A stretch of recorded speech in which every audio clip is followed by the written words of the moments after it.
الفاتحة إلى أشرف الأنبياء والمرسلين وعلى آله الطيبين الطاهرين.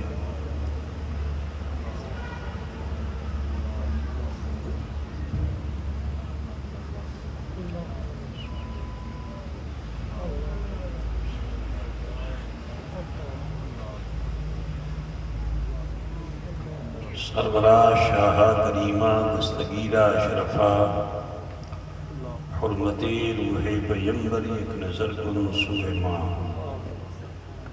لی خمسۃ نطفی بہا حبر الربائی الحاتم المصطفى والمرتضى وابنہما الفاتمہ وصلی اللہ تعالی علی خیر خلقہ ونور عرشہ ومظہر لطفہ محمد وعلی واصحابہ اجمعین رحمتک یا ارحم الراحمین بحق لا الہ الا اللہ محمد رسول اللہ صلی اللہ تعالی علیہ وآلہ وسلم.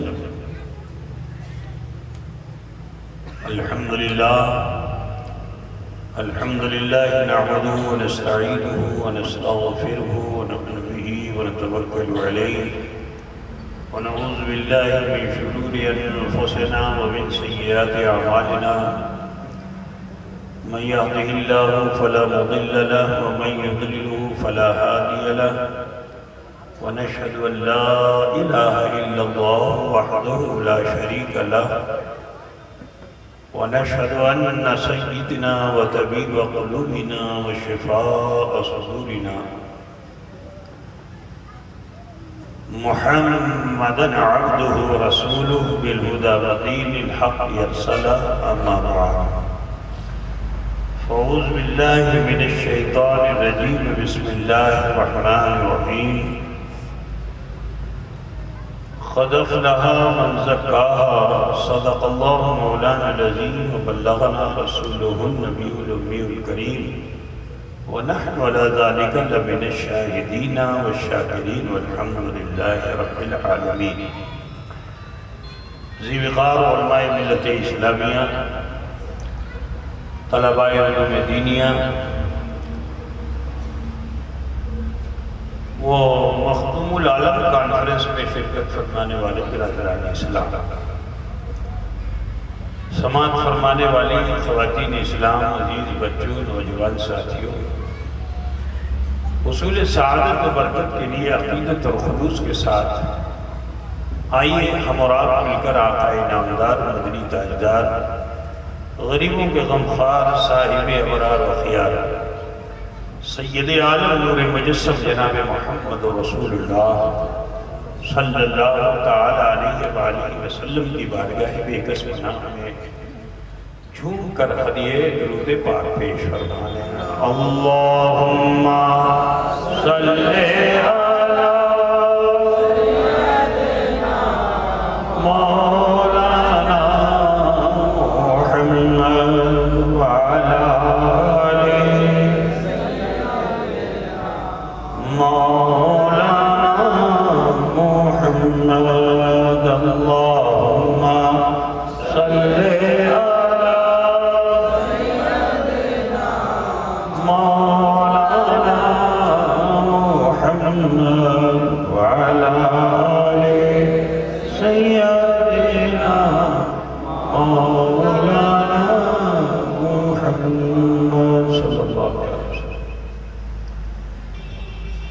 میں سب سے پہلے تو باشندگان کلیا چک و گھڑیالی چک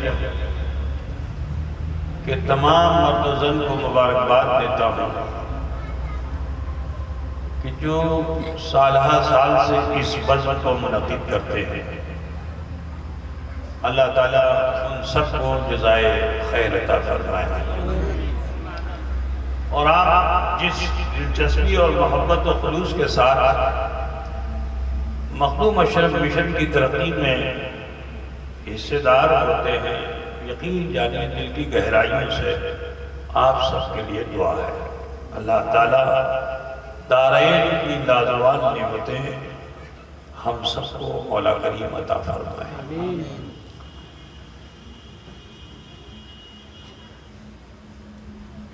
نسبت مخدوم العالم سے کر دی گئی ہے اس لیے میں نے بیان کچھ کرنے کے موڈ میں تھا، مگر جب اس کا عنوان معلوم ہوا مجھے ذہن میں بات آئی تو میں نے کہا کہ کیوں نہ اب اللہ والوں کے تذکرے سے ہی بات کو آگے بڑھایا جائے، ہے نا، اور انہی سے ہمیں ہدایت کی روشنی ملتی ہے۔ تو میں بہت لمبی چوڑی تقریر آج تو نہیں کروں گا کیونکہ مجھے ٹرین لینی ہے اور وقت بھی کافی ہو چکا ہے، تو 2 بجے کے اندر اندر سب سمٹ جانا ہے، ٹھیک ہے؟ مختصر معاملہ ہے۔ اللہ رب العزت ارشاد فرماتا ہے قد افلح من زکاہا، تحقیق کے وہ فلاح پا گیا جس نے تزکیہ نفس کر دیا۔ اللہ تعالیٰ نے انسان کو بڑی عزت و شرافت کے ساتھ پیدا کیا، اور اس انسان کو اللہ تعالیٰ نے اشرف المخلوقات بنایا، اور اسی پہ بس نہیں، خلیفۃ اللہ بھی بنایا، اپنی نعمت بھی دے دی اللہ تعالیٰ نے، بڑا انعام بڑا اکرام اس انسان پہ۔ لیکن یہ اصول ہے کہ جب کسی کو ڈھیر ساری چیز مل جاتی ہے نا تو کچھ ادھر گرا دیتا ہے، کچھ ادھر گرا دیتا ہے، جو مل گئی تو اس کو بھی اٹھا کے رکھ دیتا ہے، دوبارہ اس کی طرف دیکھتا بھی نہیں ہے۔ اللہ تعالیٰ نے بڑے انعامات انسان کو عطا فرمایا۔ ابلیس کے پاس ایسا کچھ نہیں تھا کہ تو اپنی اصلاح خود سے کر لے، کسی جن کے پاس یہ موقع نہیں ہے کہ وہ کھوتی کرے اور خود ہی سے اپنی کھوتی کی درست کر لے، نہیں کر پائے گا۔ اللہ تعالیٰ نے یہ سہولت صرف انسان کو دی ہے، وہ بھی اس لیے کیونکہ میرے آقا صلی اللہ علیہ وسلم نے لباس انسانی کو پسند فرما لیا۔ لباس انسانی کو عقائد و جہاں صلی اللہ علیہ وسلم نے پسند فرما لیا۔ اس صورت و اس شکل میں حضور اس دنیا میں تشریف لائے تو اللہ تعالیٰ نے اس انسان کو بڑی عزت دی، اور اللہ تعالیٰ نے اس انسان کے لیے 3 طرح کے الفاظ رکھے۔ ایک ہے جو نیکی کی طرف آمادہ کرتا ہے، من میں 3 طرح کا خیال آتا ہے۔ ایک نیکی، ابھی جیسے مولانا شاہ جہاں آپ دین کی دعوت دے رہے تھے، اردو مشن کی ترقی کی دعوت دے رہے تھے، تو بہت سے لوگوں کے دل میں خیال آیا ہوگا 10% دیبو کی دیبونا، 5% دیبو کی دیبونا، ہے نا؟ دل نیکی کی طرف آمادہ کرتا ہے۔ پھر وہی ایک دوسرا نفس ہے جو روکتا ہے، ارے چھڑ دے پورے قریبے میں۔ آپ سمجھ رہے ہو نا، آپ ہی کے انداز میں بولنا چاہتے ہیں۔ من کہتا ہے پوری لے لے، لیکن دل کیا کہتا ہے؟ چھڑ پوری قریبے میں۔ ٹھیک، کچھ لوگ عادی ہو جاتے ہیں تو بالکل بے حس ہو جاتے ہیں، مطمئن ہو جاتے ہیں۔ اب لاکھ آپ دین کی دعوت دو، انہیں راستہ سیدھا دکھاؤ، مانے گا نہیں، ہے نا؟ مثال کے طور پر نشہ خور ہے، نشہ خور ہے نا؟ آپ کے سماج میں اس وقت بہت تیزی سے نوجوان نشہ خوری کی طرف بڑھ رہے ہیں۔ انہیں روکنا چاہیے، انہیں روکنا چاہیے، ان کو روکنا بھی چاہیے، انہیں روکنا بھی چاہیے، ہے نا؟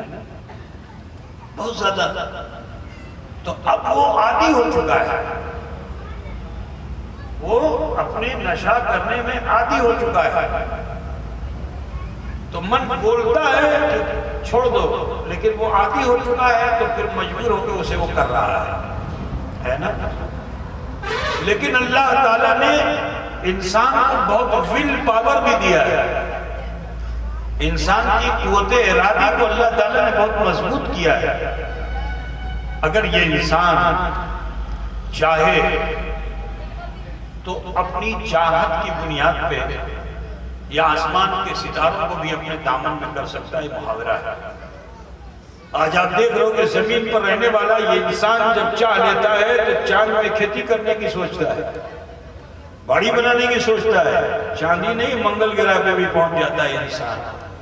اللہ تعالیٰ نے اس انسان کے اندر ایسی خوبی اور صلاحیت رکھی ہے، لیکن وہ انسان ناکام ہے کہ جو اپنے خراب عمل میں رہ کر کے اور اسی میں جیون گزار دے، وہ ناکام ہے۔ کامیاب وہ انسان ہے کہ جو اپنی کمیوں کی اصلاح کرتا چلا جائے، اپنی کمیوں کی اصلاح کرتا چلا جائے، برا ہے تو اچھا بنے، اچھا ہے تو اور اچھا بنے، وہی کامیاب ہے۔ اسی کے لیے اللہ تعالیٰ نے قرآن پاک میں فرمایا لَقَدْ كَرَّمْنَا بَنِي آدَمَ، تحقیق کہ ہم نے بنی آدم کو مکرم کر دیا۔ کیوں کیا؟ اب یہ مکرم تو ہو گیا لیکن لوٹے گا کب؟ اس تکریم و عزت کے ساتھ کب لوٹے گا؟ کہ جب وہ اپنے اس تاج کے دھولا کو مٹا دے، اس کو سیس کر دے، تو جب وہ سیس کر دے گا تو چمک باقی رہے گی۔ اب جب چمک باقی رہے گی تو اللہ فرماتا ہے اِنَّ أَكْرَمَكُمْ عِنْدَ اللَّهِ أَتْقَاكُمْ، کہ بے شک تم میں زیادہ مکرم ہے اللہ کے نزدیک جو زیادہ متقی اور پرہیزگار ہے۔ عزیزو، میں آپ کو بتانا چاہتا ہوں، ایک بہت بڑے بزرگ ہیں، ان کا نام ہے حضرت مالک ابن دینار رضی اللہ تعالیٰ عنہ۔ نام سنا ہے آپ لوگوں نے؟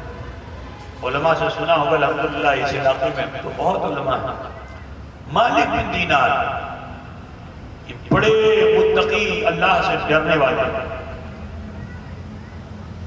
ایک ہوتا ہے خوف اور ایک ہوتا ہے خشیت۔ تو مالک بن دینار وہ تھے کہ جن کو تو اللہ نے بے خوف بنا دیا تھا۔ اللہ تعالیٰ فرماتا ہے نا کہ الا ان اولیاء اللہ لا خوف علیہم ولا هم یحزنون، تو اللہ کے ولی ہو گئے تھے تو اب بے خوف ہو گئے تھے ہر چیز سے، وہ ہے نا، جو کچھ بھی زمین و آسمان میں ہے اس کا ان کو کوئی ڈر نہیں، نہ آندھی کا ڈر، نہ پانی کا ڈر، نہ ہوا کا ڈر، کسی چیز کا نہیں۔ یہ بے خوف ہو گئے لیکن بے خشیت نہیں ہوئے۔ یہ بتانا چاہتا ہوں، ایک ہوتا ہے بھائی دونوں میں، خشیت دونوں میں، ٹھیک ہے نا؟ بے خوف ہو گئے تھے، اللہ والے بے خوف رہتے ہیں لیکن خشیت میں کمی نہیں ہوتی ہے۔ خشیت کہتے ہیں تقوی کو، پرہیزگاری کو، بتا تو بجھتے چھے نا بابا، پرہیزگاری کو، اس کو بولتے ہیں خشیت۔ تو یہ خشیت جو ہے، خشیت الہی ان کے دلوں میں کوٹ کوٹ کر بھرتی چلی جاتی ہے اور اس میں وہ بڑا کمال پیدا کر لیتے ہیں۔ تو میں حضرت مالک بن دینار رضی اللہ تعالیٰ عنہ کا واقعہ آپ کے سامنے رکھ رہا ہوں، اسے سنو۔ حضرت مالک بن دینار ایسے بزرگ تھے کہ اپنے دور میں عرب اور عجم، یعنی جو عربی تھا وہ بھی، جو غیر عربی تھا وہ بھی، سب آپ کی بڑی عزت کرتے تھے، سب آپ کا بڑا احترام کرتے تھے، اور لوگ جوگ در جوگ آپ کی محفلوں میں جمع ہوتے تھے اور آپ کے دامن سے وابستہ ہو کے مرید بھی ہو جاتے تھے۔ حضرت مالک بن دینار کے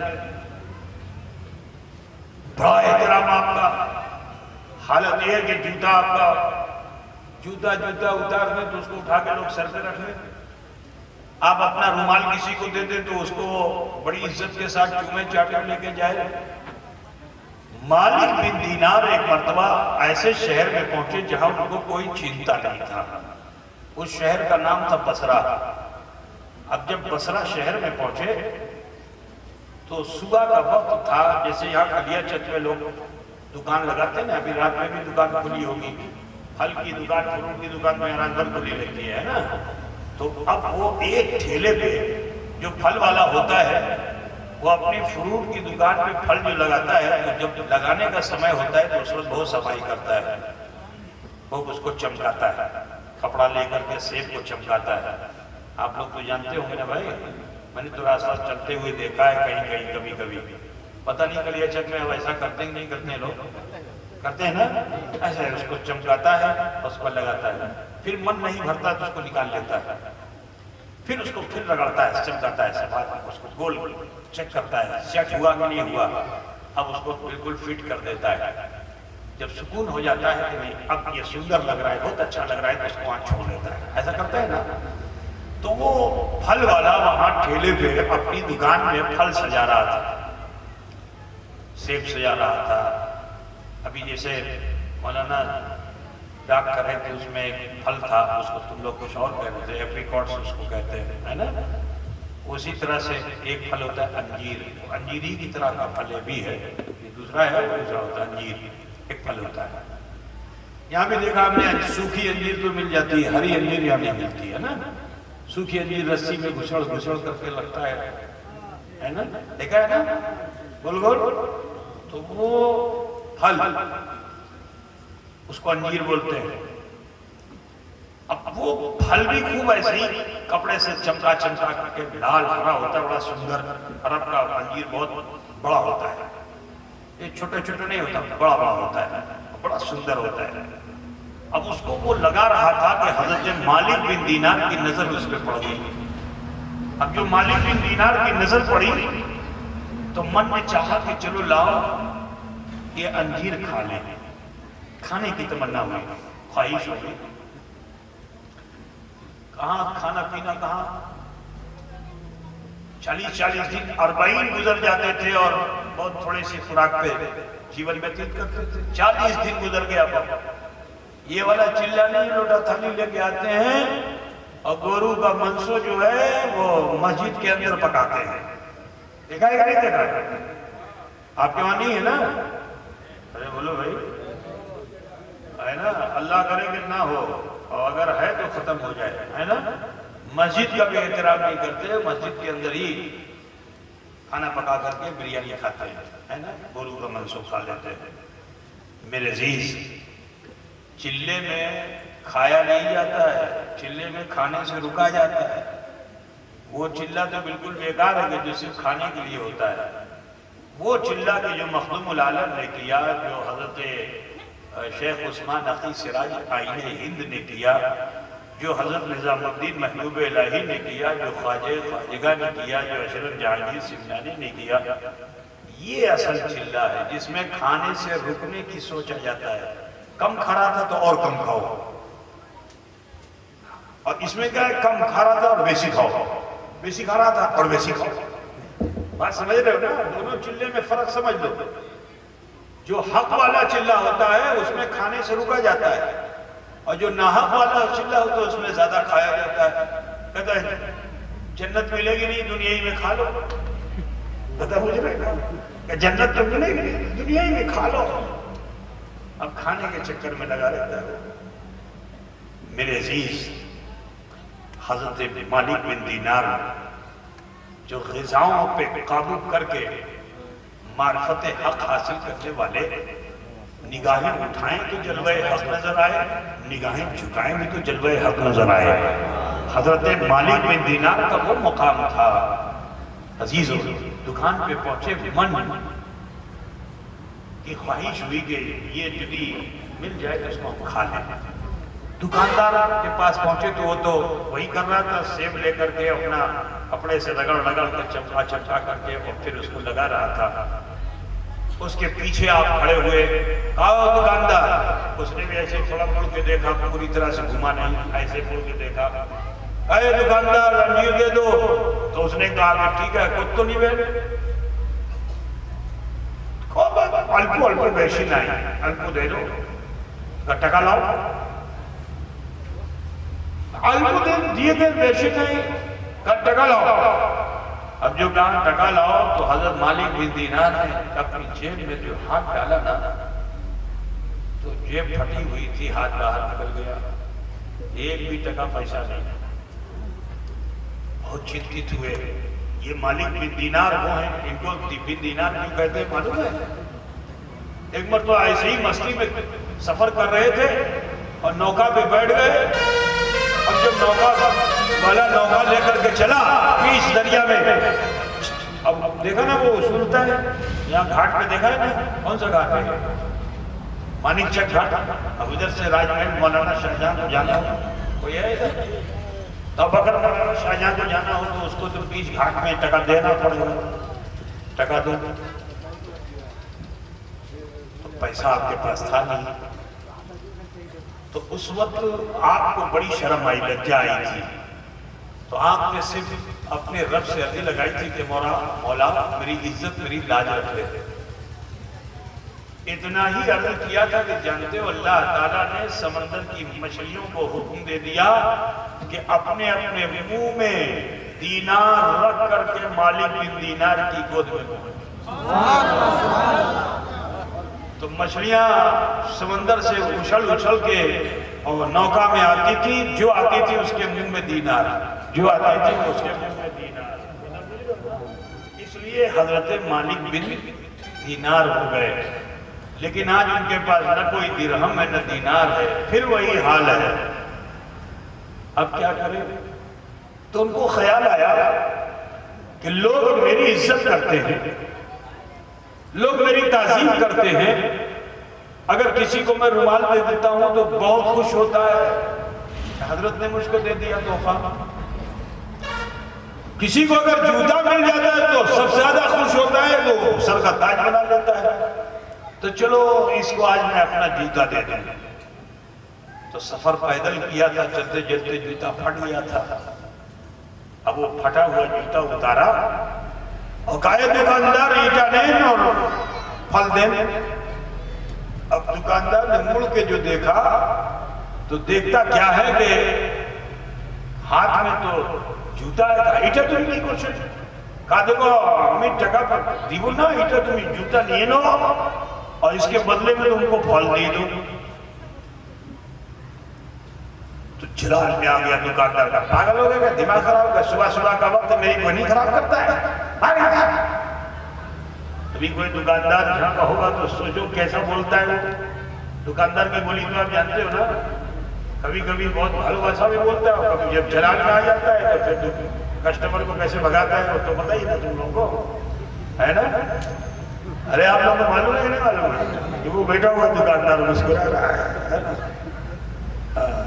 سبھی دکاندار ہیں، ہوتا ہے کہ صبح صبح کا وقت ہے میری بولی خراب کرتا ہے، جایا سا انجیر لے گا، انجیر لے گا، اس کے بدلے میں جوتے نہیں، اس کا کوئی مول ہے. جاؤ جاؤ دماغ مت خراب کر، بھاگو یہاں سے. مالک بن دینار کو ڈانٹ کر بھگا دیا. حضرت مالک بن دینار نے کبھی کسی کی ڈانٹ سنی نہیں تھی. سبھی ان کو چاہتے تھے، مانتے تھے، بھالواسا کرتے تھے، محبت کرتے تھے، سب جھک جاتے تھے، تعظیم کرتے تھے. آج ایک ادنا انسان نے ایک اعلیٰ انسان کو ڈانٹ دیا. اب جو ڈانٹا تو من میں لگ گیا. اب جو من میں لگا تو کاننے لگے، رونے لگے، رونے لگے. مالک بن دینار کہا اے اللہ، اے پروردگارہ، اے رب کائنات، تیری اس دنیا میں نے اپنے نفس کو ایمان کی کھرل پر کوٹ کوٹ کر مردہ کیا، پھر بھی یہ نہیں مر سکا. اللہ تو تیری اس دنیا میں نہیں رہوں گا جہاں مانوش بستے ہیں. یہ من میں خیال آیا، جوتے کو بغل میں دبایا اور روتے ہوئے لڑکھڑاتے جگمگاتے قدموں آبادی سے باہر نکل رہے ہیں. ابھی آپ تو بازار سے الگ ہٹے گلی میں پہنچے ہی تھے کہ بازار کے اور دکاندار تھے نا، وہ سب کے سب وہ پہنچ گئے اس دکاندار کے پاس. ایک آیا، اس نے کہا آج تو تو نے، تیرے پاس انمول موتی آیا اور تو نے کھو دیا. آج تیرے وہاں بن مانگے تجھے موتی ملا، تو نے کھو دیا. کوئی آئے کہے کہ تیرے وہاں رحمت آئی ہے تو نے ٹھکرا دیا، تیرے وہاں برکت آئی تو نے اس کی عزت نہیں کی. اب جو آ رہا ہے اس کو ذلیل کر رہا ہے. وہ بھی گھبرا گیا سنتے سنتے. آخر ایک آدمی جو پہنچا، جیسے ہی وہ بولا اس کی کلائی پکڑ لی. کہا کہنو تمہیں ایٹا بولچیں ہمیں کی کھوتی کر لو، موٹا بولو نا، جو آتا ہے وہی کہتا ہے، جو آتا ہے وہی کہتا ہے، ہمیں کی کھوتی کر لو، موٹا بولو. تو اس نے کہا رے نادان، تجھے پتا نہیں، تو نے تو آج جیون میں سب سے بڑی کھوتی کر ڈالی. کہا کیا کھوتی کیا؟ کہا ایک اللہ والے کو تو نے اپنی چوکھٹ سے بھگا دیا. تجھے معلوم ہے جس کو ابھی تو نے ڈانٹ کے بھگایا وہ کون تھے؟ تو وہ دکاندار بھی بڑا حیرت میں ہوا. اس نے کہا کون تھے؟ کہا وہی تو مالک بن دینار تھے. ہم لوگ تو تمنا کرتے تھے کہ وہ ہمارے گھر آ جائیں تو رحمت آ جائے، ہماری دکان پہ آ جائیں تو برکت آ جائے۔ آج تیرے وہاں بغیر بلائے وہ آ گئے اور تو نے انہیں ڈانٹ کر بھگا دیا۔ اتنا جو سنا تو وہ دکاندار بھی من میں پہلے ہی سے یہ نیت کیے ہوئے تھا کہ مالک بن دینار ملے گے تو میں انہی کا مرید ہو جاؤں گا، بڑا عقیدت مند تھا۔ اب جب یہ معلوم ہوا کہ آئے بھی اور میں ان کو چین نہ سکا تو کاننے لگا، رونے لگا، بن پانی جیسے مچھلی تڑپے ایسے تڑپنے لگا، زمین پر لوٹنے لگا، ہائے افسوس ہمار بھالو بسا بھالو چلونا، ہماری محبت نہیں تھی، ہم اپنے محبوب کو چین نہ سکے، جس کو ہم نے اپنے من میں بسایا تھا وہ آئے بھی اور ہم انہیں چین نہ سکے۔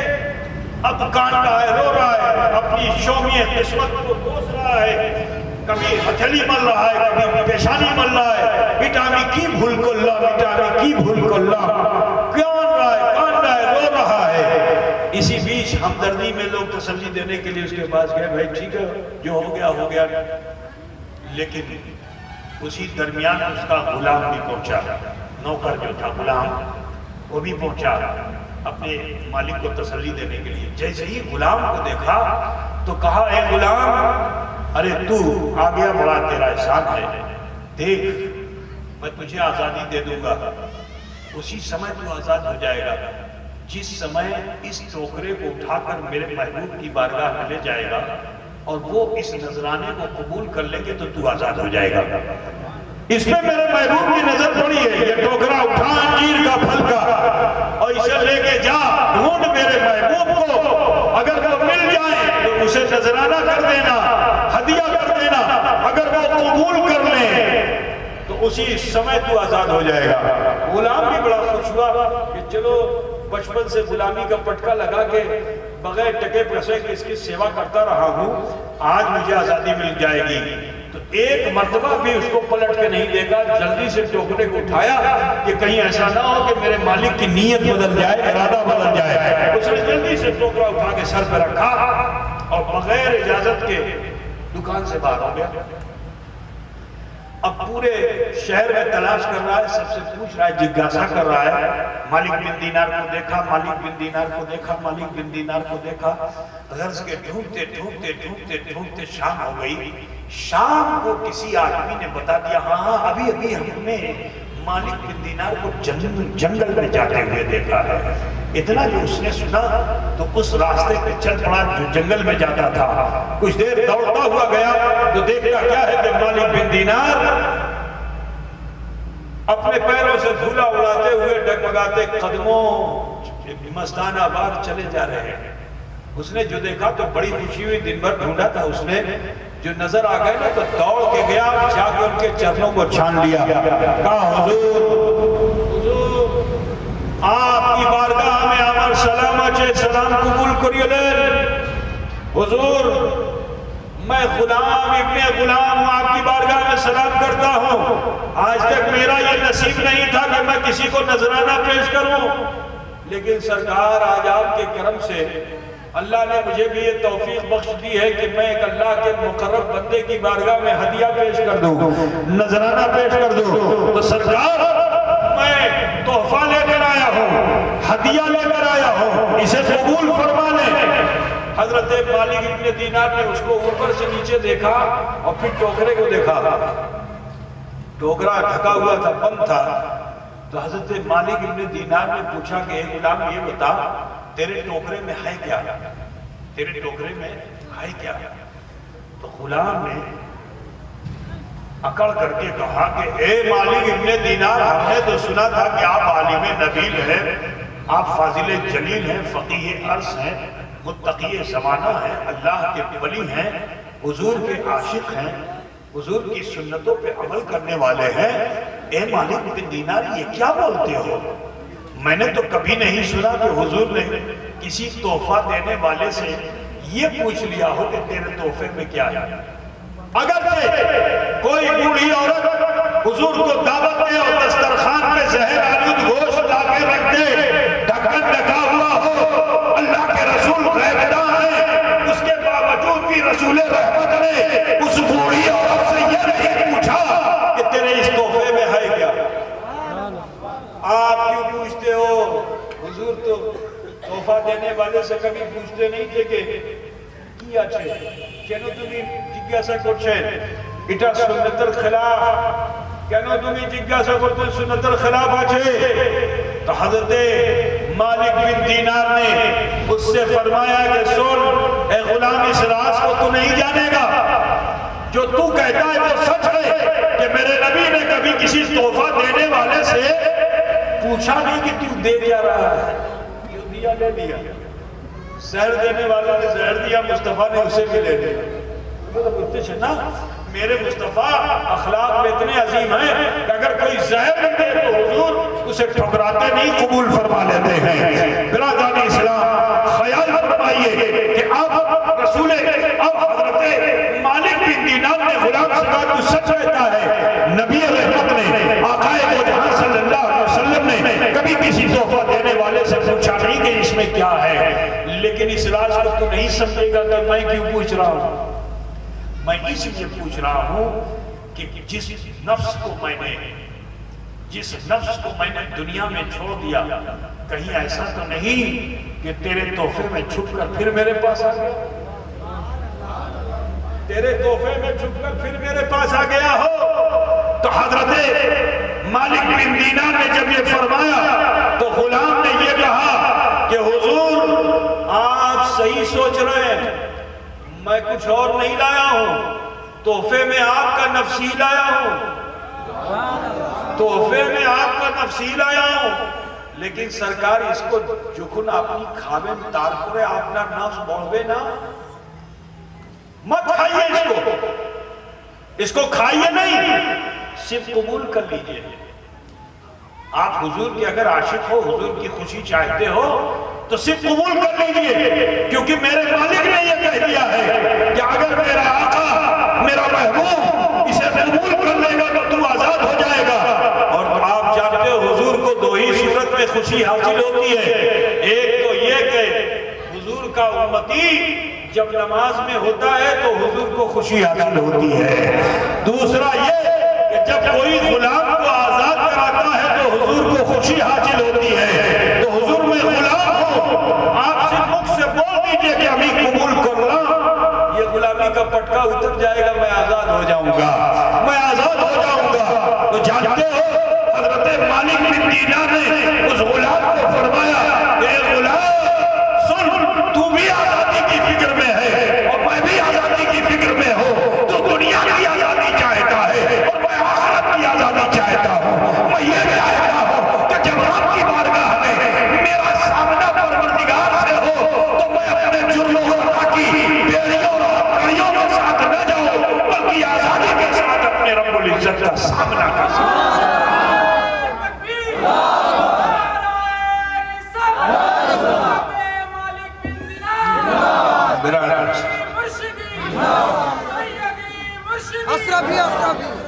تم بڑے خوش نصیب بڑی لمبی بات نہیں کر رہے مجھے بڑے خوش نصیب ہو تم کہ تمہیں یہ مہینہ مل گیا ہے اس مہینے کو کیا کہتے ہیں شعبان المعظم کیا کہتے ہیں شعبان المعظم کا مہینہ بالکل قریب ہے وہ رات جو اس مہینے کی آدھی رات ہوگی ہے نا یعنی 15ویں شب ہوگی پتہ ہے نا یہ وہ رات ہے ذرا سوچو یہ وہ رات ہے کہ جس رات میں اعمال بارگاہ میں پیش کیے جاتے ہیں کس کو زندگی ملے گی کس کو موت ملے گی کون بچہ پیدا ہوگا کون جوان بوڑھا مر جائے گا خدا کا کوئی نا جی یہ وہ رات ہے کہ جس رات میں اللہ تعالیٰ قبیلہ بنی کلب کے جو بھیڑے ہیں ان کے جو بال ہیں اس بال کے برابر اگر خطائیں کسی کے گناہ کسی کے ہیں تو اللہ تعالیٰ اس رات میں معاف فرما دیتا ہے خدا کا پوچھتے ہیں یہ بڑی برکتوں والی رات ہے لیکن حضور نے فرمایا معاف تو سب کے گناہ کر دیتا ہے، دو لوگوں کے گناہ نہیں معاف کرتا، ایک مشرک کے اور دوسرے جانتے ہو کینہ پرور کے۔ کس کے گناہ نہیں معاف ہوں گے؟ ایک جو شرک کرنے والا اور دوسرا کون؟ جو کینہ سمجھتے ہو نہیں؟ کینہ نہیں جانتے؟ کسی کے بارے میں برا خیال کر لینا، جیسے ہوتا ہے نا، کبھی انبر نہیں ہوئی لیکن خود ہی خود گھر میں اکثر من موٹاؤ ہوتا ہے نا، اس کو بولتے من موٹاؤ ہے نا، بلا وجہ کسی کے لیے من میں کینہ رکھ لیا، اس کو کینہ بولتے ہیں۔ عورتیں زیادہ یہ کرتی ہیں، مرد بھی کرتے ہیں لیکن عورتیں زیادہ کرتی ہیں۔ میری بہن بیٹیوں، آپ سب سے کہنا ہے کہ کینہ پرور مت بنو، کینہ پرور مت بنو، کسی کے لیے من میں غلط گمان مت لاؤ، ٹھیک ہے نا؟ بغض نہیں رکھو، حسد نہیں رکھو، نفرت نہیں رکھو، عداوت نہیں رکھو، ان سب سے بچو۔ یہ مہینہ بڑی برکتوں والا مہینہ ہے۔ اس مہینے میں خود حضور صلی اللہ علیہ وسلم کیا فرماتے ہیں جانتے ہو؟ حضور صلی اللہ علیہ وسلم، کچھ لوگ کہتے ہیں یہ شعبان مہینے میں یہ سب کیا کرتے ہیں لوگ، لیکن سنو حضور صلی اللہ علیہ وسلم کہتے ہیں قبرستان میں کیوں جاتے ہیں؟ ارے حضور تشریف لے گئے، حضور صلی اللہ علیہ وسلم تشریف لے گئے نا، حضرت عائشہ سے مروی حدیث ہے، حضور صلی اللہ علیہ وسلم تشریف لے گئے۔ حضرت عائشہ فرماتی ہے کہ میں آئی اور حجرے میں دیکھا تو حضور بستر پہ نہیں تھے، تو میں تلاش کرتی ہوئی جنت البقیع میں چلی گئی، تو وہاں گئی تو دیکھا وہاں حضور، تو سرکار دو عالم صلی اللہ علیہ وسلم نے فرمایا کہ عائشہ یہاں آ کر کے میں نے تمہارے حق کو نہیں مارا، بات سمجھ رہے ہو نا؟ تو معلوم کیا ہوا کہ قبرستانوں میں جا کے دعا کرنا یہ سنت رسول ہے، ٹھیک ہے نا؟ لیکن قبرستان میں تقریر نہیں کروں گا، بس چند باتیں بتا دوں اس مہینے کی، کہ قبرستان میں جا کے جو تم لوگ اگربتی اپنے ابا نانا خالو کے قبر پہ گاڑ کے آتے ہو، یہ درست نہیں ہے، ٹھیک ہے نا؟ یہ اگربتی اور موم بتی جلا جلا کے آتے ہو نا، یہ درست نہیں ہے، ٹھیک ہے نا؟ ہاں، اگر پیش کرنا ہے تو پھول لے جاؤ، جو بھی پھول لے جاؤ، پھول کوئی بھی پھول لے جاؤ، پتی لے جاؤ، ہری چیز لے جاؤ، جس میں حیات باقی ہو اسے لے جاؤ، جو تسبیح کرنے والی ہے اس کو لے جا کے قبر پہ ڈال دو، بہت اچھی بات ہے نا؟ تو اب آئندہ اس سے بچیے گا ضرور، ٹھیک ہے نا؟ یہ شعبان المعظم کا مہینہ بڑی برکتوں والا مہینہ ہے، اس میں جو انسان اپنے نفس کی اصلاح کرنا چاہے اس سے اچھا مہینہ نہیں ملے گا، ٹھیک ہے نا؟ اس کے آگے پھر جب ٹریننگ اس میں لے لو تو آگے پھر تربیت کا دوسرا مہینہ رمضان المبارک، نفس کی اصلاح کا، وہ بھی بڑا بہترین مہینہ ہے نا بھائی؟ تو آپ سب سے کہنا یہی ہے کہ اپنے اعمال کی اصلاح کیجیے، اپنے کو درست کیجیے، ہمیں تمہیں سب کو یہاں سے جانا ہے، دوسروں کے عیب پہ نظر مت ڈالیے، اپنے عیب، اپنے خطا، اپنے گناہ کو دیکھیے۔ میں آپ کو بتا دوں، حضرت مخدوم العالم کے نام کی کانفرنس ہے، میں آپ کو ایک واقعہ بتانا چاہتا ہوں۔ اس میں حضرت مخدوم العالم شیخ علاؤاللہ پنڈوی، تم لوگ بنگال میں رہے کہ ان کو نہیں جانتے ہو، بہت بڑے درجے کے بزرگ تھے وہ، اور صرف ہندوستان سے نہیں، کوئی ایران سے، کوئی دیوران سے، کوئی اصفہان سے، نہ جانے کہاں کہاں سے، عربستان سے، ہر جگہ سے لوگ آتے تھے آپ کے وہاں مسئلہ حل کرانے کے لیے۔ مسئلہ میں پنڈوا شریف میں بھی اس بات کو کہا، یہاں بھی کہہ رہا ہوں کہ دیکھو اعلیٰ حضرت فاضل بریلوی رحمۃ اللہ علیہ کے وہاں علی گڑھ مسلم یونیورسٹی جو ہے، وہاں کے ایک پروفیسر جو ریاضی کے پروفیسر تھے وہ آئے، لوگوں نے کہا وہاں جائیے مسئلہ حل ہو جائے گا۔ عصر اور مغرب کے درمیان راستہ چلتے آپ نے ان کے مسئلے کو حل کر دیا، جس کو وہ بہت دنوں سے خود نہیں حل کر پا رہے تھے، ریاضی کے سارے جتنے ماہرین تھے انہیں حل کر پا رہے تھے، وہ جا رہے تھے جرمنی، وہاں جا کے اس پہ ہم سیمینار کریں گے، کانفرنس کریں گے اور اچھے صاحب علم سے رابطہ کر کے اس مسئلے کا حل نکالیں۔ کسی نے کہہ دیا بریلی چلے جاؤ، چلے آئے۔ اب بریلی جو آئے تو نماز ریاست کا وقت ہو رہا تھا، ملاقات ہوئی راستے ہی میں، پوچھ لیا اعلیٰ حضرت نے کس گھر سے، کہا اس گھر سے آیا ہوں، مسئلہ کیا ہے؟ یہ مسئلہ ہے۔ مسجد میں ابھی قدم بھی نہیں رکھا، اس سے پہلے اعلیٰ حضرت نے ان کے مسئلے کا حل پیش کروا دیا۔ یہ پوری دنیا میں آج ان کے علم کا لوہا مانا جا رہا ہے، ڈنکے بج رہے ہیں اعلیٰ حضرت کے، کیونکہ ابھی 100 سال کے اندر یہ ہوا، لیکن 700 سال پہلے اے بنگال کے باشیوں، تمہارا یہ دیش جہالت کا دیش نہیں تھا، آج ہے۔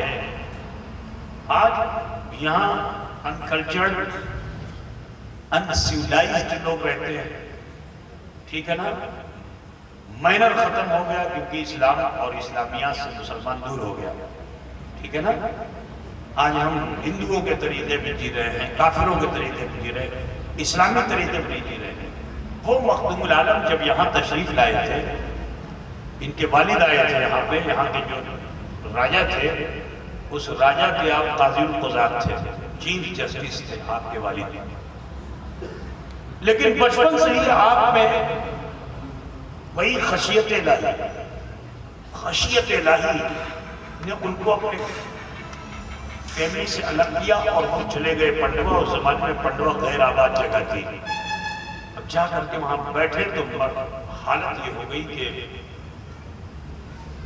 مرجع خلائق ہو گئے، ساری دنیا ٹوٹ پڑی آپ کی طرف۔ آپ کا لنگر بڑا لمبا چلتا تھا، جو آئے اس کو کھلاؤ، جو آئے اس کو کھلاؤ۔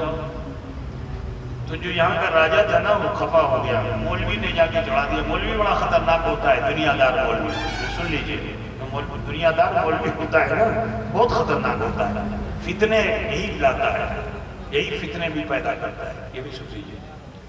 جا کے چڑھا دیا، یعنی آپ نواب و بادشاہ ہو کر کے بھی اتنا نہیں غریبوں کو کھلا رہے ہیں جتنا وہ کھلا دیتے ہیں۔ تو راجہ نے حکم دے دیا کہ کچھ نہیں، یہاں سے نکل جاؤ۔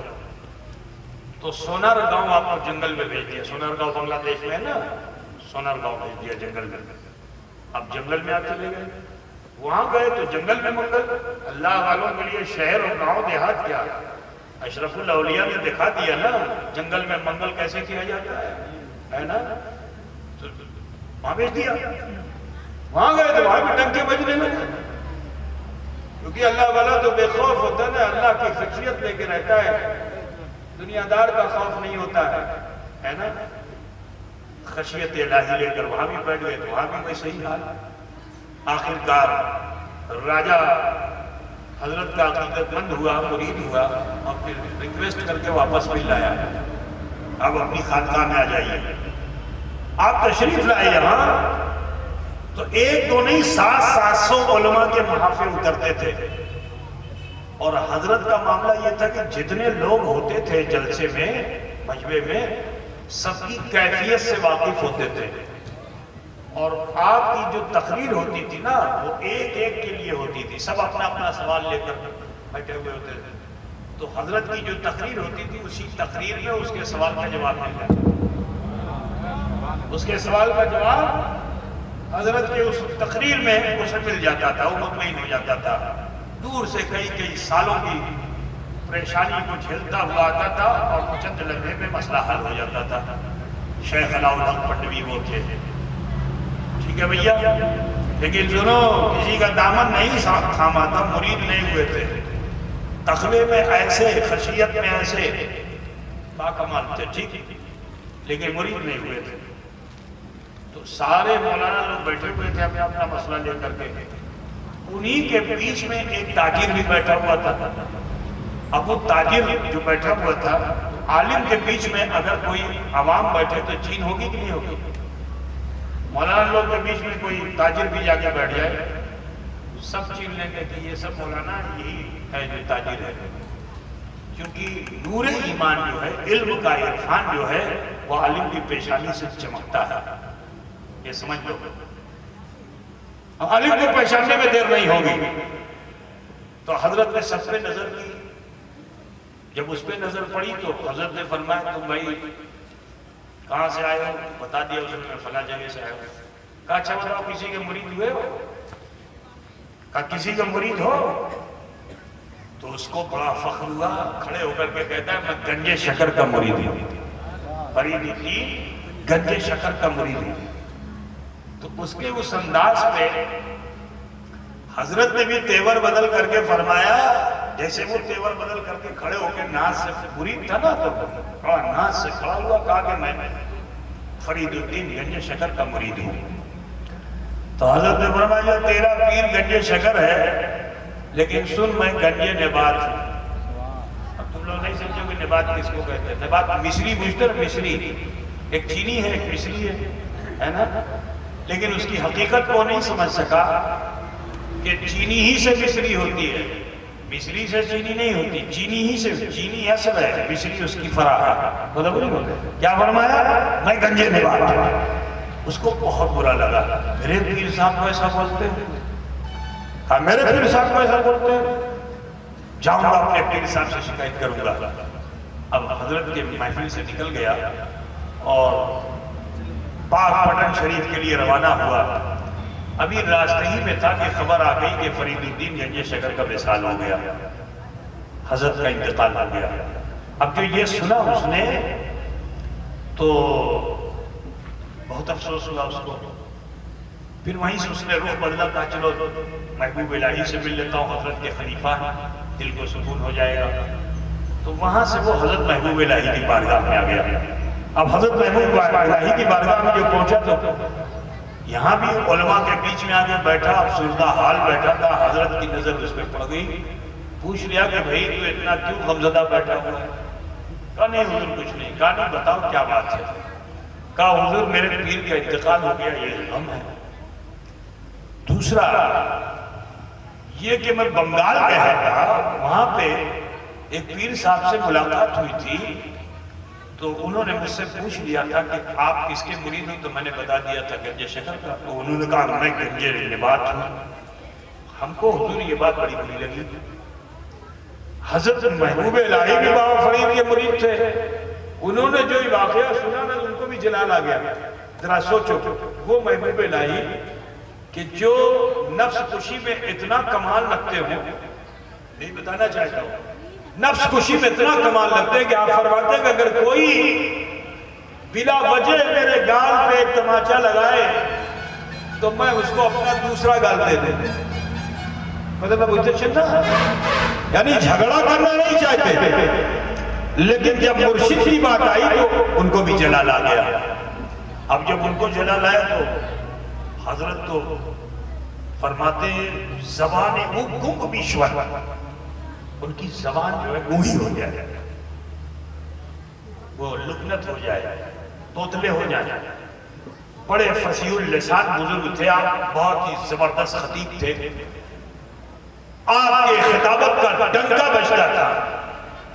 حضرت مخدوم العالم اب صاحب جیسے ہی محبوب الہی نے فرمایا ادھر دلی میں، ادھر حضرت کی زبان میں لکنت ہو گئی. اب بولتے ہیں تو اٹک اٹک کے بولتے ہیں، اگلا اگلا کے بولتے ہیں، ٹوٹا ٹوٹا بولتے ہیں. ٹھیک ہے، تو شرمندہ ہونے لگے تو آپ اپنے گھر میں چلے گئے. اور مجمع لگا ہوا، لوگ ملنا چاہتے، اپنا مسئلہ حل کرانا چاہتے. تو حضرت نے ایک سسٹم لگا دیا تاکہ کوئی مجھ سے مل ہی نہ سکے. کہا میں اسی سے ملوں گا جو کھولتے ہوئے پانی سے وضو کرے. کیسے؟ کھولتے ہوئے پانی سے جو وضو کرے گا میں اسی سے ملاقات کروں گا. اب کون کھولتے ہوئے پانی سے وضو کرے گا؟ تو لوگ اشارہ سمجھ کر کے وضو باوضو بلانا چاہتے ہیں. تو نیچے تالاب تھا تو جا کے وہاں وضو کرتے. جیسے ہی وضو کرتے ان کی ولایت بھی تالاب میں چلی جاتی.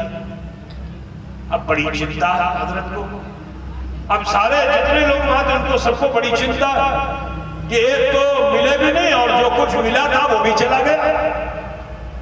تو یہ سب کے سب دلی پہنچے، محبوب الہی کی بارگاہ میں شکایت کی کہ بنگال میں ایک ڈاکو ہے جس نے آپ کی دی ہوئی ولایت کو کھا لیا. اچھا. تو حضرت محبوب الہی نے اپنے تمام خلفاء پہ نظر ڈالی اور اس کے بعد حضرت شیخ حفیظ سراج آئین ہند کو فرمایا کہ بھائی کیا تم بھی نہیں؟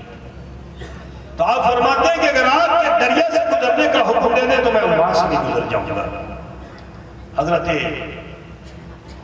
اخی سراج کو آپ نے منتخب فرمایا، ٹھیک ہے جاؤ. آپ جب بنگال تشریف لائے خانقاہ میں پہنچے تو اصول وہی، کھولتا ہوا پانی دیکھ رکھا ہوا، کہا اس سے وضو کرو تو ملاقات ہوگی۔ حضرت نے بھی فرمایا کہ جا کے کہہ دو میں بہت لمبا سفر کر کے آیا ہوں، خالی میں وضو نہیں کروں گا، میں غسل بھی کروں گا۔ ہمیں چاند کرو، اگلا میں بولتے نا ہمیں چاند کرتے ہیں، کیا بولتے ہیں؟ اور سنان تو معلوم ہم کو بھی ہندی میں بھی بولتے ہیں، بنگلہ میں کیا بولتے ہیں؟ چاند کرتے ہیں نا، وہ چاند کرو، سنان کرو، چاند کرو۔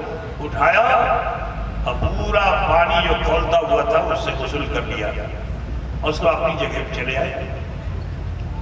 یہ خبر جو شیخ علاؤ الحق پنڈوی کو لگ گئی تو کہا چلو بس میری مراد مجھے مل گئی، میں کہاں ڈھونڈتا آ گئے، اب ان کی بارگاہ میں جانا چاہیے۔ تو حضرت شیخ علاؤ الحق پنڈوی وہ تھے کہ رجال الغیب آپ کے خادم تھے، اور وہ رجال الغیب جو آپ کے خادم تھے، آپ نے کہا شیر ہو جا، شیر ہو گیا۔ آپ نے شیر کی سواری کی اور بڑی تیزی کے سے مشہور ہے نا مخدوم علاؤ الحق پنڈوی شیر کی سواری کرتا۔ یہ شیر کی سواری سے مراد کیا ہے؟ رجال الغیب آپ کے خادم و غلام ہوتے تھے حضرت مخدوم علاؤ الحق پنڈوی کے۔ آپ اس میں بیٹھے سوار ہو کر حضرت اخی سراج آئے جہاں تھے وہاں پہنچے تو حضرت اخی پاک نے جو دیکھا تو دیوار تھی اس پہ چڑھ گئے۔ لوگوں نے سمجھا کہ لگتا ہے علاؤ الحق پنڈوی کے بھائے سے۔ میں نے پہلے ہی کہہ دیا اللہ والوں کو بھائے نہیں ہوتا، اللہ والے لا خوف ہوتے ہیں۔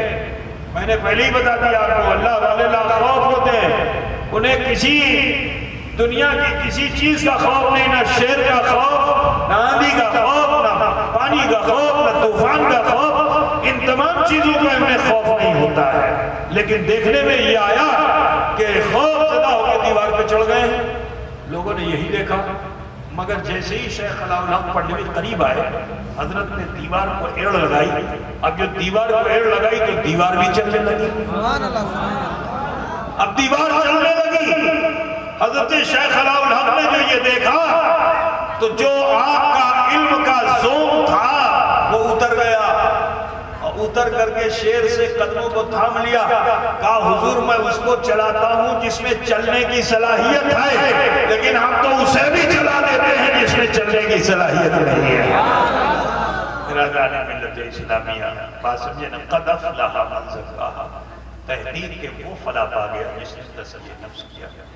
عزیزان گرامی، پھر وہ خانقاہ الہیہ وہ ہوئی کہ جہاں تزکیہ نفس کے قرینے بتائے جانے لگے، جہاں اخلاق اور اخلاص کی دعوت دی جانے لگی، جہاں توکل اور قناعت کا سبق دیا جانے لگا، جہاں تکبر کو توڑنے کے لیے اپنے بیٹے سے بھی خدمت لی جانے لگی، ایسی خانقاہ جب عروج پر پہنچی تو آپ جانتے ہو کہ حضور غوث العالم محبوب یزدانی میر سید اشرف جہانگیر سمنان کی حکومت کو ٹھوکر مار کر اور پھر سفر کرتے ہیں۔ حضرت خضر آپ کی رہبری فرماتے ہیں، حضرت خضر کی رہبری میں بنگال تشریف لاتے ہیں۔ جب بنگال تشریف لائے تو حضرت علاؤ الحق پنڈوی ابھی حضرت آئے بھی نہیں تھے، وہ فرماتے بوئے یار بھی آئے، بوئے یار بھی آئے، بوئے یار بھی آئے، مجھے میرے دوست کی خوشبو آتی ہے، اور کافی دور آ کر کے آپ کا استقبال کیا۔ آج کسی مرید کے لیے پیر صاحب کا اسٹیشن پہ گاڑی بھیج دیں تو مرید بڑا خوش ہو جائے گا، ہے نا، اور گھر پہنچ جائے تو اس کے لیے اچھا بستر، بہترین کمرہ دے دیں پیر صاحب، اچھے ٹوائلٹ دے دیں، بہترین کمرہ دے دیں، ہے نا، کوئی چیز اس کی اپنی استعمال میں نہ آئے، چادر تکیہ گدا سب اچھے سے اچھا ہو، بتاؤ وہ مرید گدگد ہو جائے گا کہ نہیں ہو جائے گا؟ ہمارا پیر کو بھالو، بہت بھالو، ہے نا۔ لیکن سنو، پیر ہر وقت امتحان لیتا ہے، کبھی اچھا بستر دے کے امتحان لیتا ہے، کبھی دھولا پہ بیٹھا کے امتحان لیتا ہے، کبھی اچھا کھلا کے امتحان لیتا ہے، کبھی بھوکا رکھ کے بھی امتحان لیتا ہے۔ کامیاب وہی مرید ہے کہ جو پیر کے رنگ میں رنگ جائے، ہاں وہی کامیاب ہے۔ تو عزیزوں، میں کہہ یہ رہا تھا کہ حضرت مخدوم اشرف جہانگیر سمنانی جب آئے نا، دیکھو قد افلح من زکاہا کی سچی تفسیر اشرف جہانگیر سمنانی ہے کہ جب جانے کے لیے پالکی ساتھ میں لے کے آئے، کہا بیٹا اس میں تم بیٹھو۔ تب تو مخدوم صاحب کو بہت خوش ہونا چاہیے تھا کہ میرا پیر میرے لیے سواری لے کے آیا ہے، لیکن انہیں معلوم تھا کہ یہ امتحان ہے، دارالعمل ہے، یہاں ادب کو ملحوظ رکھنا ضروری ہے، اپنی عاجزی انکساری جو پیش کرتا ہے وہی کامیاب ہوتا ہے۔ تو حضرت نے عرض کیا حضور آپ کا حکم تو سراکوں پہ ہے، لیکن ایک امر انورودھ اچھے، ایک امر بنتی اچھے کا آپ نے بنتی کی کہ آپ ہی گوشے نامی کاندھا دی کو، آپ بیٹھیے میں کاندھا دوں گا۔ شیخ مسکرائے، پالکی میں بیٹھے، مخدوم اشرف نے کاندھا دیا، خانقاہ کے دروازے تک تو کاندھا دے کر لے گئے، اب اس کے بعد لوگ حضرت کو اندر لے گئے، آپ لوگ گئے۔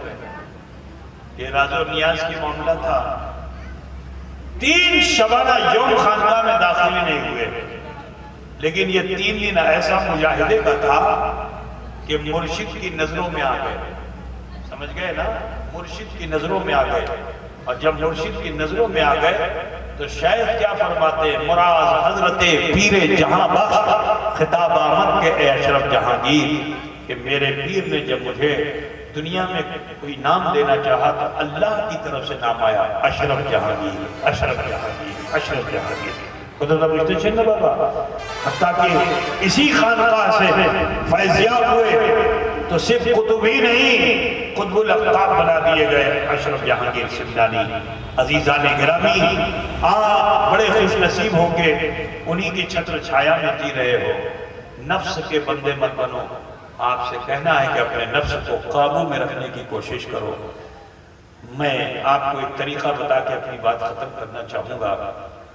میرے عزیز، اگر آپ نفس کو قابو میں کرنا چاہتے ہو نا، اپنی غذا پہ قابو کرو۔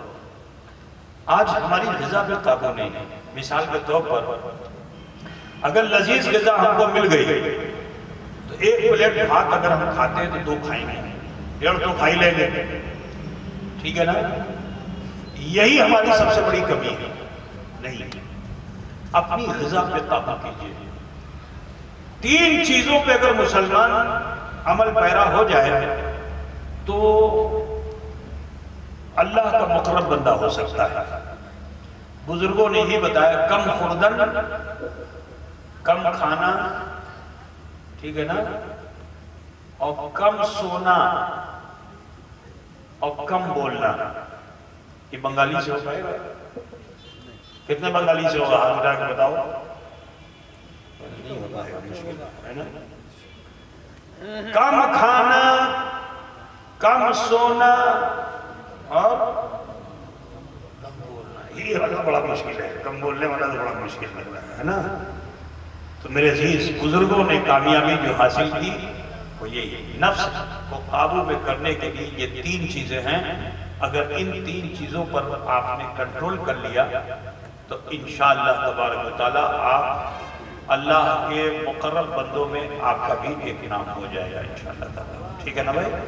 تو اگر چاہتے ہو کہ نفس کی اصلاح ہو سکے تو ان 3 چیزوں پہ ضرور عمل کرنا، انشاءاللہ کامیاب ہو جاؤ گے۔ کم خوردن کا یہ مطلب نہیں ہے کہ آپ کے لیے جو ہے ایمبولنس آوے، سمجھ گئے نا؟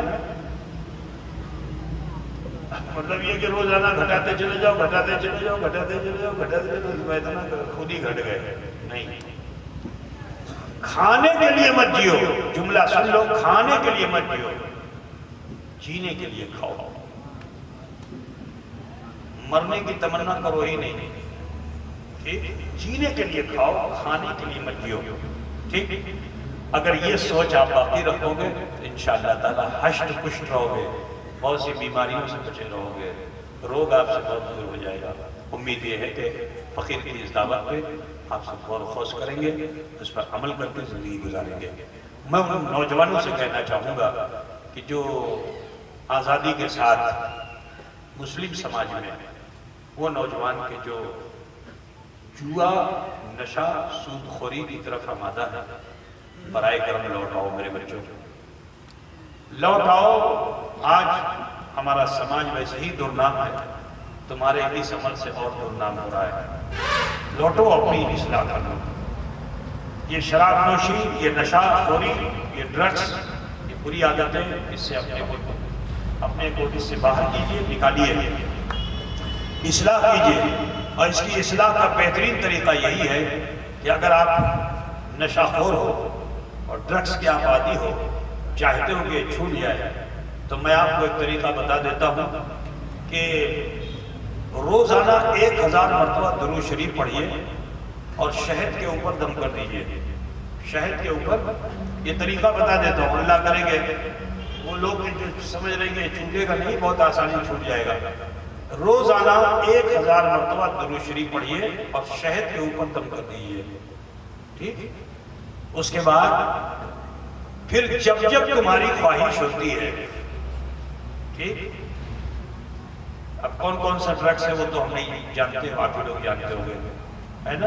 اس سے اگر بچنا چاہتے ہو بس طریقہ یہ کہ شہد لو، اس کا شربت بناؤ، شربت بناؤ، اور شربت بنا کر کے جیسے چائے پیتے ہیں ایسے چسکی لے لے کر کے پینا شروع کر دو۔ جب ایسا کرنے لگو گے تو نشے کی جو عادت تمہاری ہے وہ ختم ہو جائے گی، اب اسی میں تمہیں لذت ملنے لگے گی۔ سرکار کے درود پاک کی برکت سے انشاءاللہ نشہ کرنے کی عادت تمہاری ختم ہو جائے گی انشاءاللہ۔ چند دن ایسا کرو گے پھر اس طرف تمہارا دھیان نہیں ہوگا، ٹھیک ہے بھائی؟ کہ اگر آپ نشے سے بچنا چاہتے ہو تو یہ بہترین نسخہ ہے، اس پہ عمل کرو گے تو انشاءاللہ ضرور کامیاب ہو جاؤ گے۔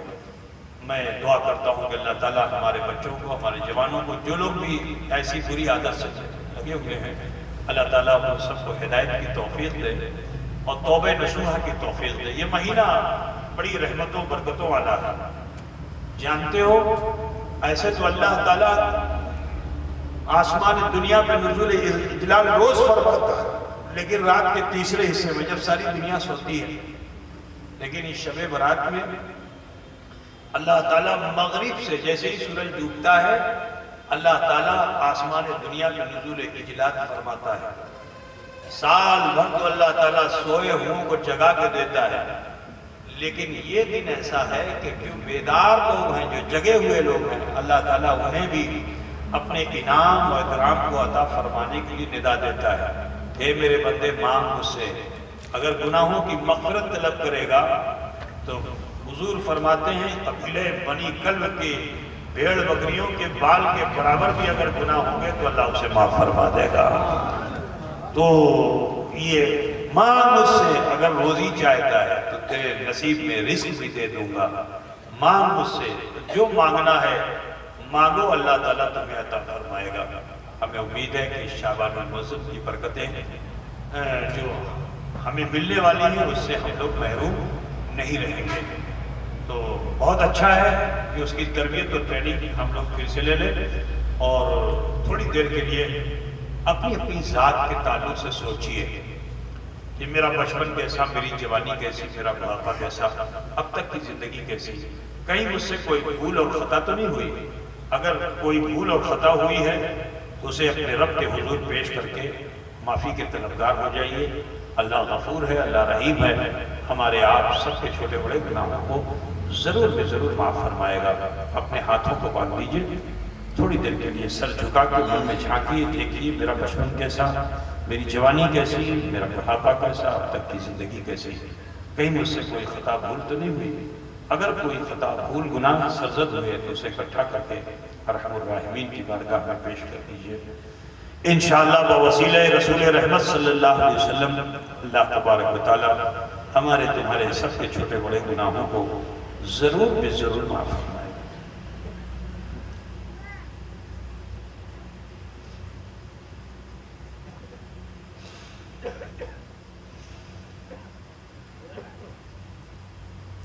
پڑھیں بسم اللہ الرحمن الرحیم، لا الہ الا اللہ محمد الرسول اللہ، اللہ ہی معبود ہے، محمد الرسول اللہ صلی اللہ علیہ وسلم اللہ کے سچے رسول ہیں۔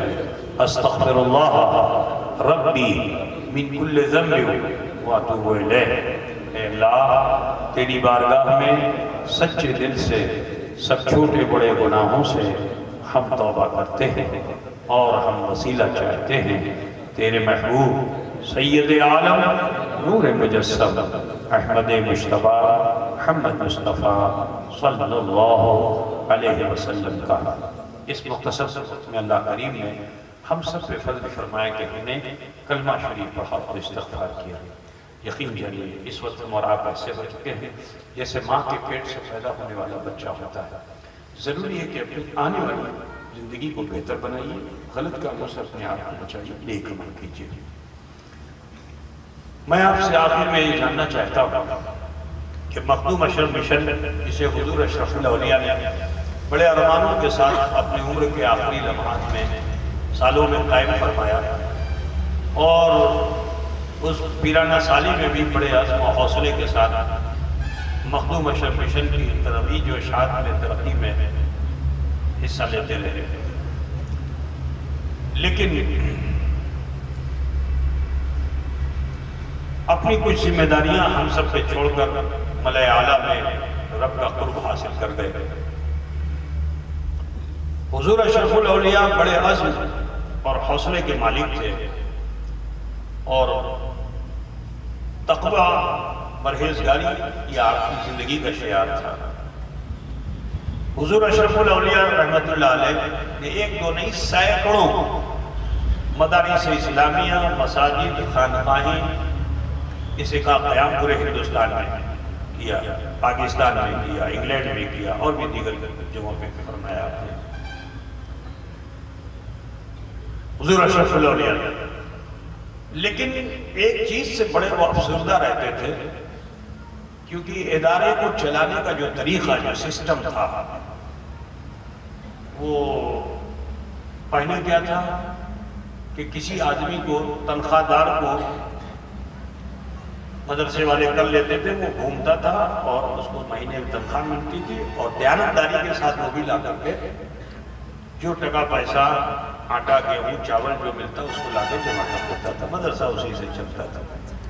لیکن پھر دنیا دار بیچ میں آتے چلے گئے، اور حال یہ ہو گیا کہ ان دنیا داروں نے کچھ ایسے ماحول بنا دیے کہ جس کی وجہ سے اب حالت یہ ہو گئی ہے کہ پرسنٹیج پہ چل رہا ہے معاملہ۔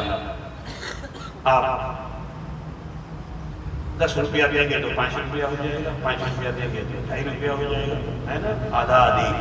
اب بہت سی جگہوں میں تو ایسا ہے کہ اب پرسنٹیج بڑھ گیا، 60%، 70% چلا گیا، ادھر کی رسید دے دیا، یہ رسید لے لو، اس میں ہم کو اتنا دے دینا، اور جتنا تم کاٹ لے جاؤ سب تمہارا ہے۔ طرح طرح کی یہ سب کیا ہے؟ یہ سب باطل طریقے ہیں، بالکل صحیح طریقہ نہیں ہے نا میرے عزیز۔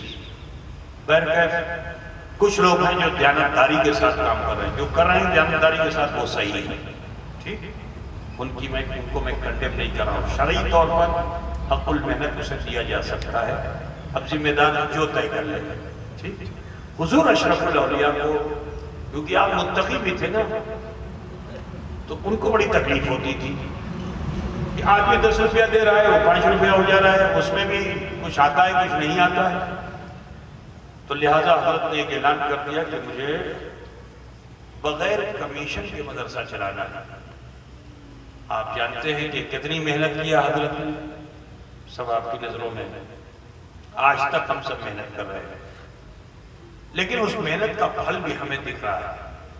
20 سال میں بغیر کمیشن کے آپ کے دیے ہوئے پیسے سے مخدوم اشرف مشن صرف عمارت ہی نہیں بنا رہا ہے، بلکہ قوم کے معمار بھی تیار کر رہا ہے، حافظ قرآن بھی، قاری قرآن بھی، عالم نبیل بھی۔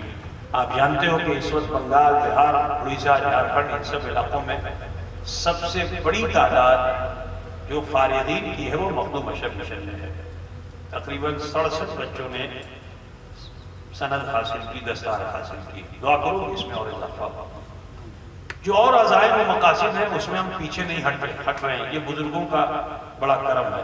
اللہ کا شکر ہے کہ دن بدن آگے جو حضور اشرف الاولیاء کے سپنے تھے وہ دھیرے دھیرے کر کے ساکار ہو رہے ہیں۔ تو جو کچھ ابھی مولانا شاہ جہاں سے آپ لوگوں نے سنا، کیا یہ اس کام کی آپ کے بنگال میں ضرورت ہے کہ نہیں، وہ بتائیے۔ ہونا چاہیے کہ نہیں ہونا چاہیے؟ اس کو آگے بڑھایا جائے، یہی سیز کر دیا جائے؟ تو آپ کے سمرتھن سے، آپ کی محبتوں سے مخدوم اشرف مشن بغیر کمیشن کے یہاں تک پہنچا ہے کہ آج اللہ کا شکر ہے کہ 500 بچے تو مدرسے میں آ چکے، تقریباً 250 بچے ہاسٹل میں اسکول بھی پڑھ رہے ہیں۔ پیرانہ پیر میں ہم شروع کر رہے ہیں، انشاءاللہ دعا کرو کہ آنے والے سال میں تک یہ کچھ ہو جائے تو ہم اس کو ایک سیشن میں ہم کچھ اسٹارٹ کر سکیں۔ آپ دعا فرمائیے۔ ابھی ہم کہہ نہیں پائیں گے کہ ہم جب اسٹارٹ ہوگا تو لوگ جان لیں گے، سن ہم نہیں بتا پائیں گے کس سن ہے۔ یہ بزرگ جب چاہیں گے جبھی ہوگا، ان کے آستانے پہ ہے۔ میری مرضی سے نہیں چلے گا کام، نہ تمہاری مرضی سے چلے گا، ان بزرگوں کی مرضی سے چلے گا، ہے نا بھائی؟ تو جو کام ہو رہا ہے اس سے آپ لوگ سنتشٹ ہیں کہ نہیں ہیں؟ سنتشٹ ہیں نا؟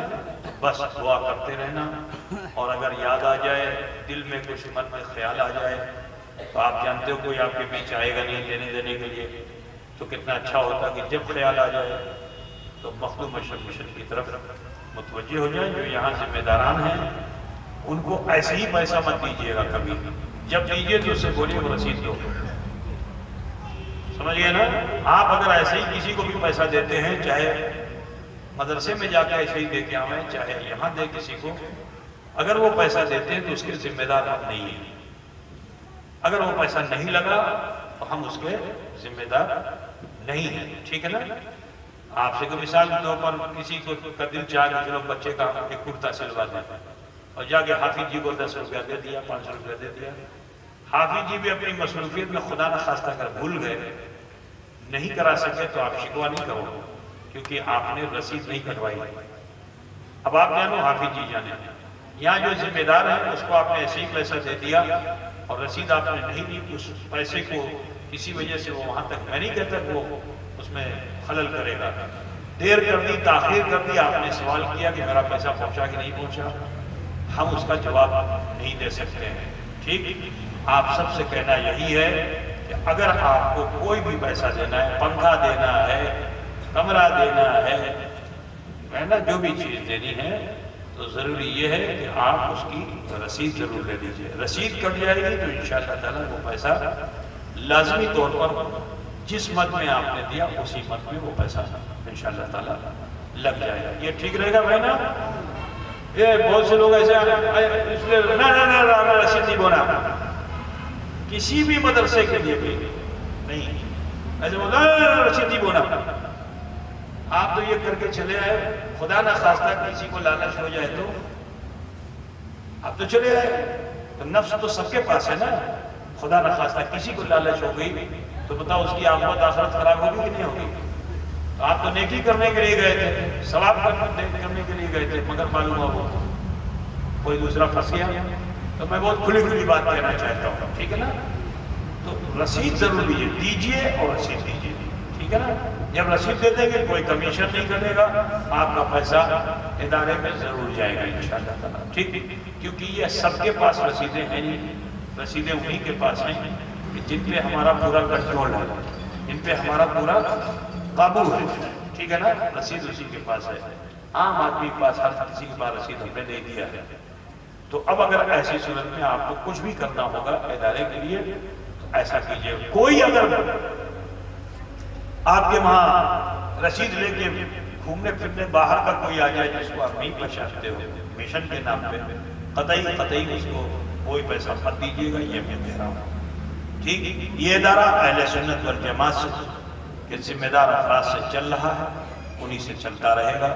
دعا کرتا ہوں کہ اللہ کریم ہمیں آپ سب کو مل کر دین کی بہتر خدمت کرنے کی توفیق نفع عطا فرمائے۔ بس انہی کلمات کے ساتھ میں اپنی گفتگو کو ختم کرنا چاہوں گا۔ وآخر دعوانا ان الحمدللہ۔